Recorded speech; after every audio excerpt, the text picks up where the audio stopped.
今天，一份被誉为重磅中的重磅的中共内部文件在海外社群平台全文曝光。它的名字很官样，党中央决策议事协调机构工作条例草案，但内容却像是一记制度级地震。外界称它是中顾委 2.0，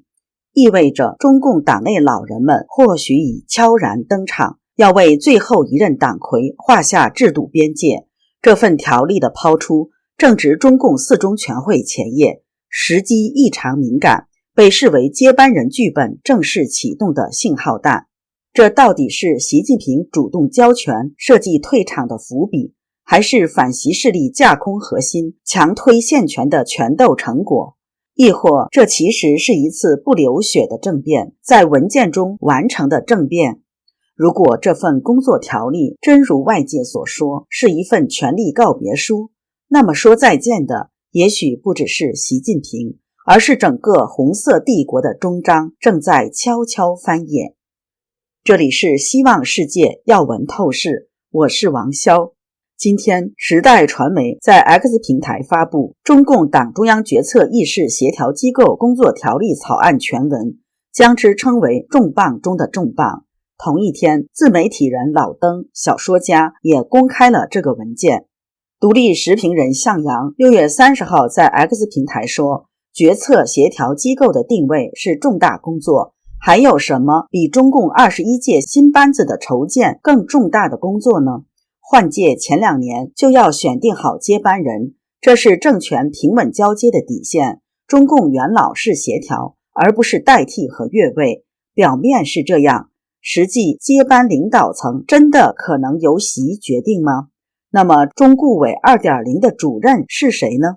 对于向阳来说，中顾委 2.0 的设立目的就是要协调习近平的权力交接工作，避免在这个特殊时刻出什么错乱。海外作家陈家良子7月2号在留言网发文说，6月下旬中共政治局会议迟迟没开，按例是每月下旬开会，但5月份没开，也许是开了没有对外公布。6月的最后一天，官媒发布了中共中央于6月30号召开了政治局会议的公告。外界纷纷解读中共的葫芦里究竟卖的什么药，主要有2种观点。一是这是一个新机构，相当于改革开放初期的中顾委，给了前任政治老人干预和限制习近平权力的合法依据。二是所谓党中央决策议事协调机构，就是指习近平上台以来成立的各式各样委员会，是这些机构的总称。现在出台工作条例，是政治老人对习近平小组治国的制约和去实质化。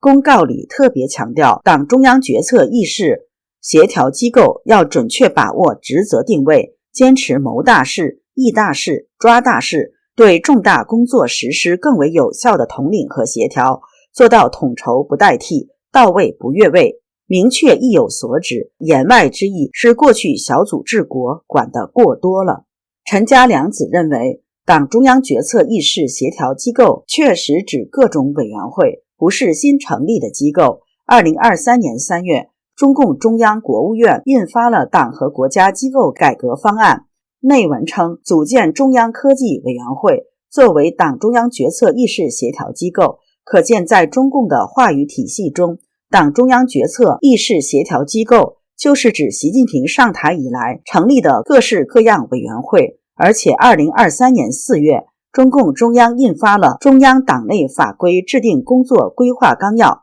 文件中就提出要研究制定党中央决策议事协调机构工作条例和制定中国共产党中央组织选举工作条例等若干文件。这本来就在中共的待办清单中，但有计划也不一定如期执行。中共虎头蛇尾，不了了之的事多了去了。现在推进肯定与当前中共内部权力斗争相关。陈家良子推测，现在审议这个工作条例可能是习近平与党内反对派的一种妥协。如果反习势力如外界传闻的那样，会在中共四中全会逼迫习近平下台，完全没有必要再拿这个工作条例来约束习近平。中共四中全会年内就得召开，没有几个月时间了，没必要多此一举。一种可能是习近平面对要求他四中全会卸任的压力，坚持要任期结束后才交班。他应该非常在意他的历史定位，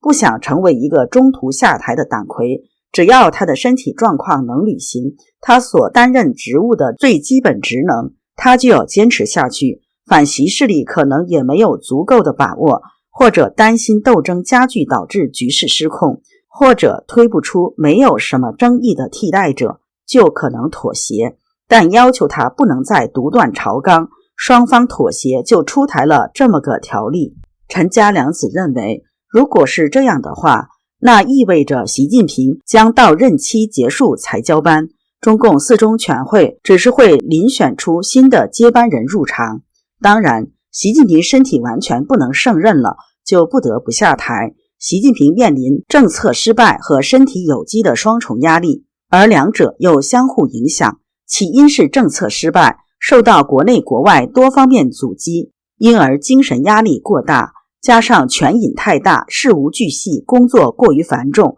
年龄也大了，导致疾病发作，反过来身体有机就力不从心了。还有一种可能，习近平的筹码更少，处于更弱更不利的位置，为了换取反习派允许他到任期结束再交班，主动提出审议条例，明文限制自己的权利，希望反习势力也让一步，但反习势力不一定答应。陈家良子说，比较起来，习近平在中共四中全会就下台和任期结束再交班各有利弊，对中共和民众都是如此。任期结束再交班有利于避免政治动荡，但中共权力运作和政策会非常拧巴。习近平霸着三位一体，但人事安排和政策取向更多的取决于反习势力，肯定很不顺畅，会花很多精力投入到相互抵消的工作上去。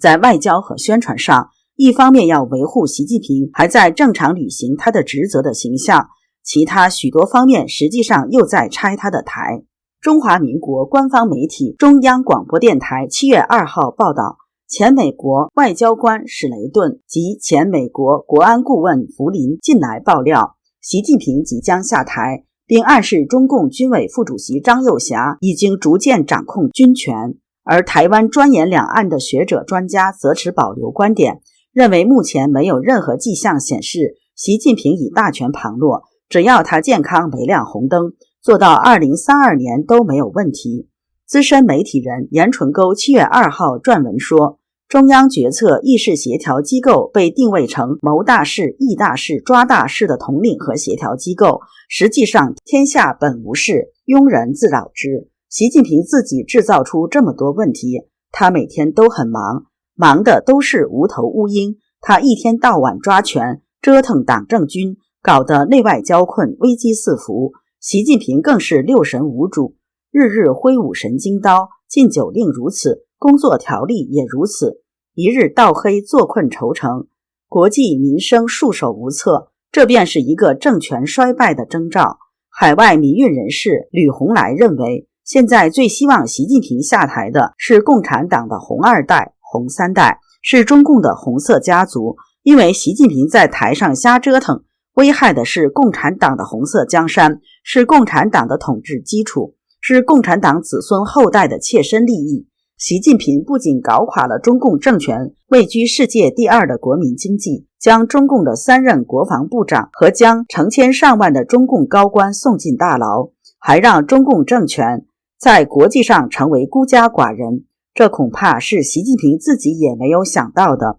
他会在客观上成为中共政权的一个掘墓人。习近平不愧是中共最后一任党魁，他或许真的与众不同，是新旧交替的人物，是旧时代最后一抹余晖。你又怎么看呢？请留言告诉我们。这里是希望世界要闻透视，感谢你的陪伴与思考，请订阅分享并打开小铃铛，一起在动荡中坚守真相，在黑暗中点燃希望。